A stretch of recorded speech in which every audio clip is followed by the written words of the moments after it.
ঘড়ির কাঁটায় বাংলাদেশের সময় তখন 7:10। দ্বিতীয় দিনের নিলামে তখন কেটে গেছে প্রায় 3 ঘন্টা। এরপর উঠল মুস্তাফিজের নাম। 3 ঘন্টা পর ফিজের নাম শুনে যেন মুখ ফিরিয়ে নিল আইপিএলের দল মালিকগুলো। Chennai Super Kings, Sunrisers Hyderabad, Delhi Capitals, Rajasthan Royals, একের পর এক সব দলগুলো মুস্তাফিজের থেকে মুখ ফিরিয়ে নিচ্ছিল। অকশনারের একের পর এক ডাক, তবুও যেন কোনো দল মুখ তুলেও তাকাচ্ছিল না মুস্তাফিজের দিকে। 57 ম্যাচে 61 উইকেট নিয়ে একজন বাঁহাতি পেসারের দিকেও দেখলো না আইপিএলের 10টি দলের একটি দলও। শুধু তাই নয়, গত আসরে যে সিএসকে আগ্রহ করে দলে নিয়েছিল মুস্তাফিজকে, সেই চেন্নাইও দেখলো না ফিজকে। ফিজের প্রতি অনীহা থেকেই প্রশ্ন, শেষ দিকে নাম তোলার কারণেই কি মুস্তাফিজকে দলে নেয়নি কোনো দল? প্রথম দিনের নিলামে তো নাম তোলার সুযোগই হয়নি, দ্বিতীয় দিনের নিলামেও তাও প্রথম দর্শনে ডাক আসেনি মুস্তাফিজ সহ কোনো বাংলাদেশের।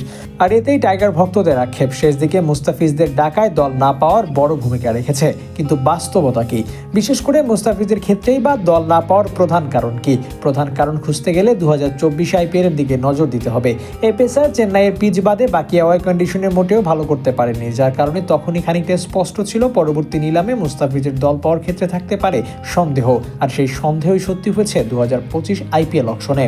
তবে অনেকেই মনে করেছিলেন যে অন্তত চেন্নাইয়ের মতো দল মুস্তাফিজের দিকে ফিরে হলেও তাকাবে, কিন্তু সেটাও হয়নি।